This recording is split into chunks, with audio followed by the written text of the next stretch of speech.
હવે મિત્રો તમને બધા લોકોને ખબર છે કે ભાઈ ગોંડલ સરસામાં છે। હવે આ મામલે મિત્રો વાત એક કરીએ તો એક પત્ર સોશિયલ મીડિયાની અંદર વાયરલ થયો છે।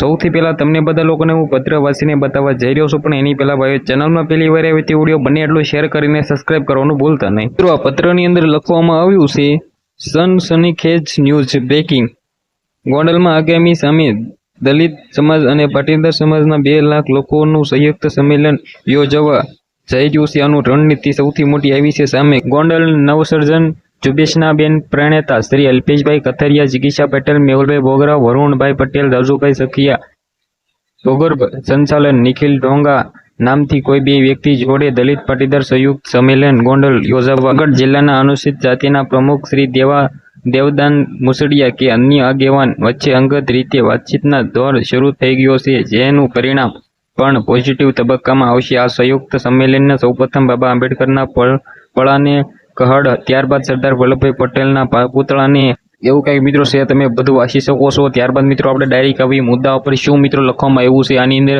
આ આગામી સંયુક્ત સંમેલન માટે ઠંડા પાણી શરબત ઉપરાંત બપોરના મહાપ્રસાદ યોજના ખર્ચ માટે 5 પાટીદારોએ આર્થિક જવાબદારી ઉઠાવી સંપૂર્ણ તૈયારી પણ દર્શાવી છે। આ બંને સમાજના કોમન પ્રશ્ન ગોંડલના ગુંડા અને પોલીસ રાજનીતિ સમાજની મુખ્ય મુદ્દા તરીકે ઉઠાવશે। ઉપરાંત એડવોકેટ દિનેશભાઈ પાત્ર તેમજ પિયુષ રાદડિયાને ન્યાય આપવા અને તાત્કાલિક ધોરણે ગોંડલના વર્તમાન ધારાસભ્ય ગીતાબા જાડેજાને રાજીનામાની કાર્યવાહી થાય અથવા ભાજપ તરફ તેમની તત્વ બરતરફ કરવામાં આવે તેવી માંગણી બદલ કરાશે અને મધ્ય વિધાનસભાની ચૂંટણી જાહેર કરવામાં આવશે પર દબાણ લાવવાનો હેતુ સવિશેષ રહેશે।